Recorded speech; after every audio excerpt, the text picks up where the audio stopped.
What would you do if every time you walked into your own home, your chest tightened instead of loosening?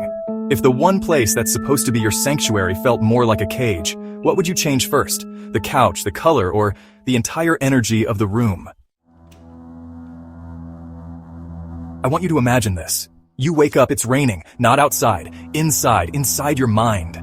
You stumble into your living room and everything around you, gray, cluttered, lifeless, just reflects it back. That was me, 3 years ago. Crippled by anxiety, suffocating under a roof that didn't feel like mine. And then I saw it. A video by Studio McGee. You know those dreamy, warm interiors that feel like a hug from someone who truly sees you? I sat there, tears running down my face, realizing it's not just furniture, it's therapy. Home design isn't aesthetic, it's emotional architecture.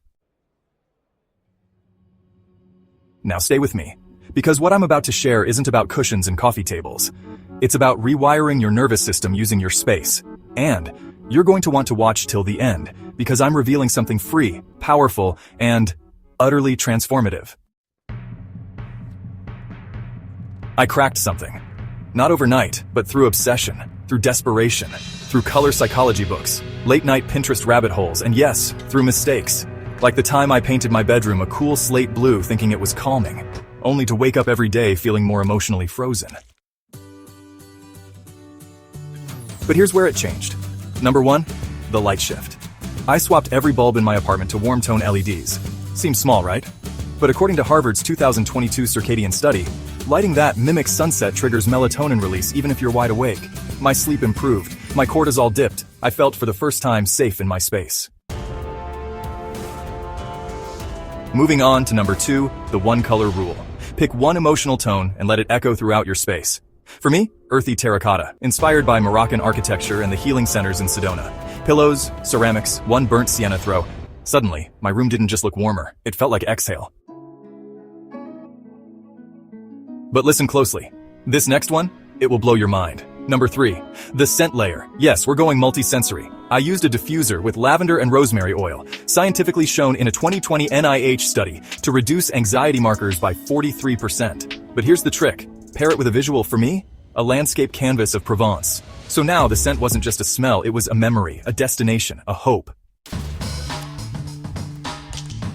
Now, wait, because number 4 is where the science meets the soul zoning. We create zones in open concept kitchens, right? But what if you created emotional zones? I carved out a worry chair, just a stool near a window. That's where I journaled every morning. That way worry had a place to exist and leave. And the rest of my space, it was reserved for peace. Don't scroll yet, because I've saved the gold for the last breath of this episode, the vision wall. I printed images, not of things I wanted to buy, but feelings I wanted to live in. Soft, linen-draped windows, a reading nook, a smiling dinner table. And I pinned them one by one, not in a hidden journal, but on my hallway wall. Every time I walked by, I was reminded, this home, this life, is something I'm building. Now you might be wondering, how do I even start? I made a list of the exact tools I used, from color palette generators to room layout apps, even the warmest light bulbs I found on Amazon. They're all in the description. But before you do that, pause. Ask yourself, when was the last time your home made you cry with relief instead of stress? If you're ready to design a space that doesn't just look good but feels like freedom, hit that button. Not for me, for you, for your peace. Because home isn't where the Wi-Fi connects automatically. It's where you reconnect, fully, deeply, quietly, with yourself. And I want you to remember something. Homes carry memory. Not just in photo frames or dusty boxes in the attic, but in the air, in the way a chair faces a window, in the music that hums through Sunday mornings. Your environment is a mirror of your emotional state. But here's the wild part. It also programs it. Let me take you back. There was this woman, Elena, a subscriber who sent me a message a year ago. She was battling postpartum depression, alone, in a 2-bedroom rental filled with hand-me-downs and hospital-grade white walls. She told me, it feels like the walls are closing in, like I'm trapped inside a house that forgot how to love. I sent her the same tools I used. Nothing fancy, nothing expensive. A link to Canva's color wheel tool so she could find the tones that calmed her. She discovered sage green. That became her color. She painted one wall.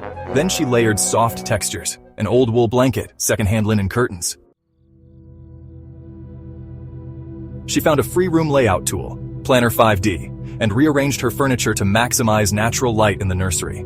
She even added a sound corner for her baby, rain noises from a $12 speaker, and slowly, her space began to breathe, and so did she. 3 months later, she wrote back, "I don't cry in the hallway anymore. That's the real makeover." So here's strategy number 5, biophilic anchoring. It's not just about adding plants, it's about reconnecting with the natural rhythms we were designed to live within. There's a reason anxiety plummets by 35% when you're exposed to greenery, according to a 2021 study by the Environmental Psychology Institute. So what did I do? I added a vertical wall garden using these stick-on planters you can find linked below. Just 3, basil, lavender, and pothos. And every morning as I water them, I repeat a single thought: I am growing too. And now I want you to do something radical, something sacred. Number 6, remove anything that lies to you. That dress that no longer fits but mocks you from the closet. That art piece your ex gave you that brings a sting instead of a smile. That broken chair you swear you'll fix one day but only reminds you of delay. Let it go. Your home should be your ally, not your antagonist. But we're not done. There's one last life-altering shift I made. And it's number 7, the sacred hour. This is a block of time. Not for cleaning, not for scrolling, not even for journaling, but for being. I chose 7 to 8 a.m. I sit on the floor by my favorite window, sip warm lemon water, and just exist. No expectations, no productivity, just presence. And here's the twist. Because I designed my space intentionally, that hour began to heal me. The texture of the woven rug under my legs, the scent of rosemary and citrus in the air, the soft instrumental playlist I made on Spotify. It became a ritual, a return to self. And over time, anxiety didn't win. Not because I fought harder, but because I finally stopped fighting in a home that no longer felt like a battlefield.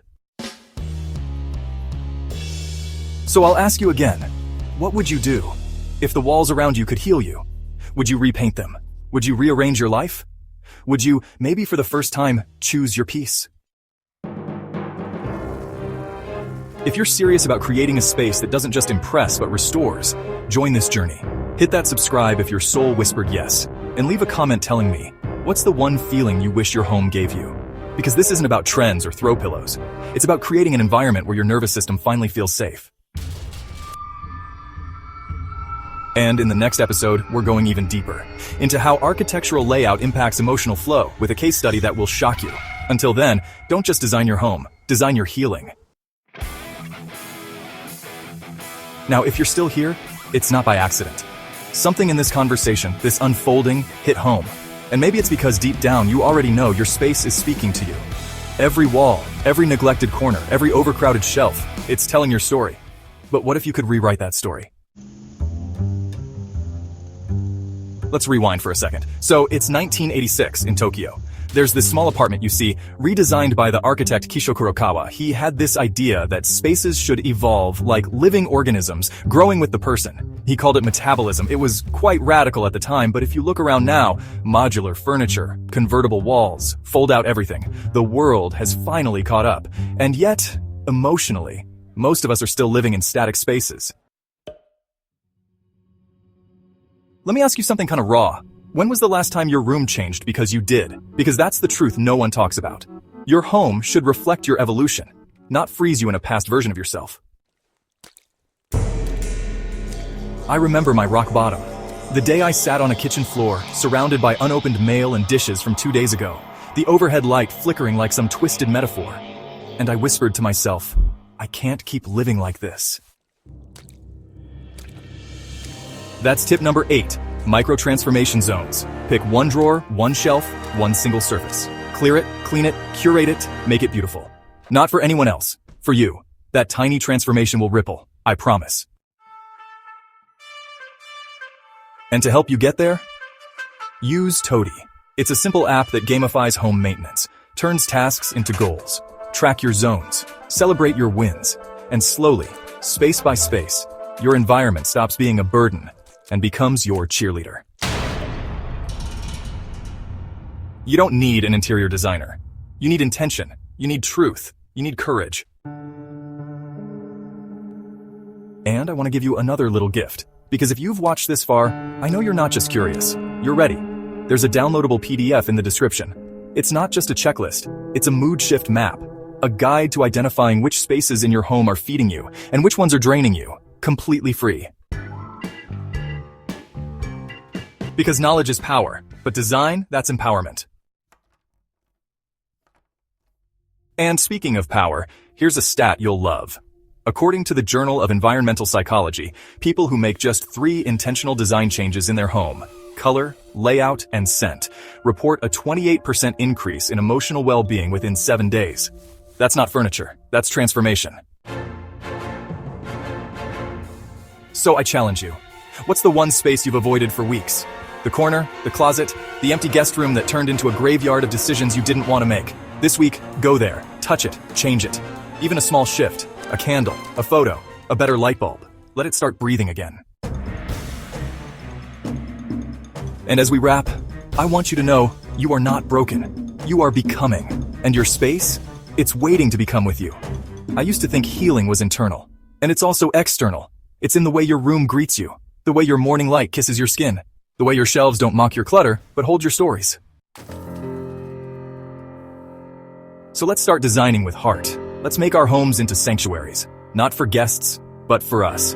Next week, we're stepping into the psychology of doorways, yep, literal doorways, and how transitions in architecture mirror transitions in life. It's wild, emotional, and you won't want to miss it. But until then, go make one change, one drawer, one pillow, one moment of peace. Because your home can heal you. You just have